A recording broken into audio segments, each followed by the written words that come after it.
the hollow between the pines. Come here, pull that blanket up tight, because this is the one about the photographer who went looking for a ghost story and came home wearing somebody else's eyes. Eli Warren pointed his camera into the dark heart of the Maine woods at exactly midnight, and the last clear photograph he ever took of himself showed a stranger standing behind him with his own exact face. That's the ending, kids. Now hold on to my hand, and let me tell you how he got there. The rule nobody broke. There's a little village up in the deep woods of Maine, so far off the main road that most maps don't even bother naming it right. Tucked in close to a stretch of old-growth pine forest that's been standing there since before anybody's grandparents were born. And in that village, there's one rule that every single person follows, without question, without ever needing to be told twice. Never go into the hollow between the pines after the sun goes down. Nobody in town could tell you exactly who made that rule, or how many generations back it went. Ask any old-timer why, and they just get quiet. The same careful, closed-off quiet you get from people who've decided a long time ago that some rules don't need a reason attached to them. They just need to be followed. Eli Warren was 22 years old, a freelance photographer chasing abandoned Americana content for his growing online following. And he had exactly zero patience for rules that didn't come with an explanation. He'd grown up 2 towns over, close enough to have heard the stories about the hollow his whole childhood, and far enough away to think of them as nothing more than small-town nonsense. The kind of local legend that makes for a great late-night video and absolutely nothing more.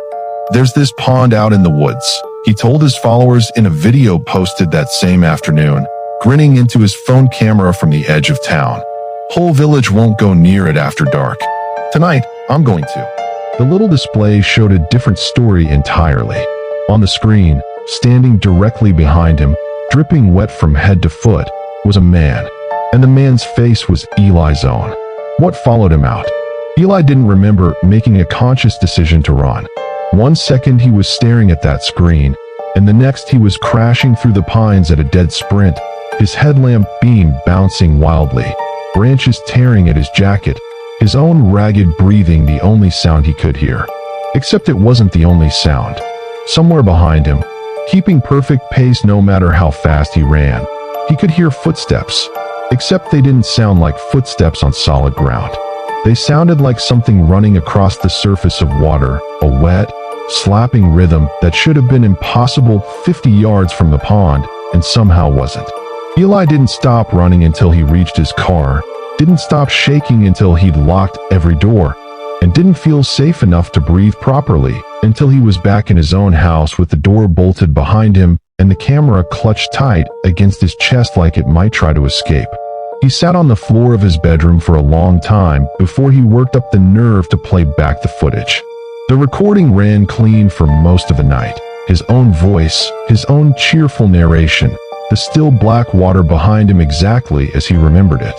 But in the final 5 seconds, right as the audio caught that whispered warning, the footage showed something Eli hadn't seen with his own eyes in the moment, something the camera had caught that he himself had missed entirely.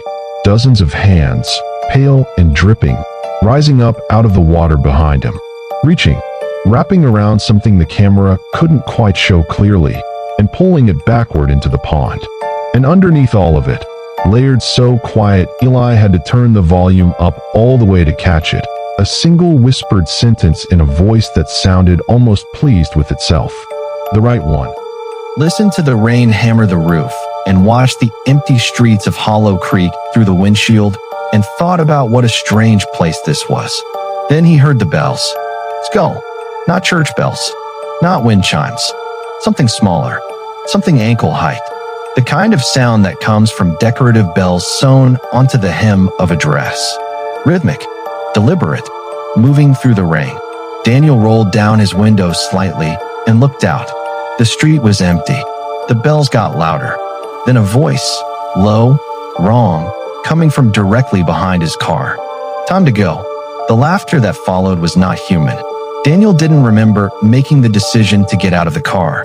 He just found himself standing in the rain with the door hanging open and something pulling him backward by his collar, and the last thing anyone in Hollow Creek heard was his voice cutting off mid-scream, face screaming in fear. By morning, the only evidence that Daniel Webb had ever been in Hollow Creek was his rental car, still parked on Route 9, driver's door open, interior soaked through, with deep drag marks in the mud leading away from it toward the old Hargrove ruins at the edge of town. His body was never found. Skull.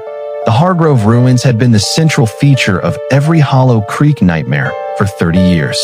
They sat at the far end of Creek Road, the collapsed remains of what had once been the grandest house in 3 counties, burned to the foundation in 1994 under circumstances that the official report called undetermined, and that every Hollow Creek resident called something else entirely.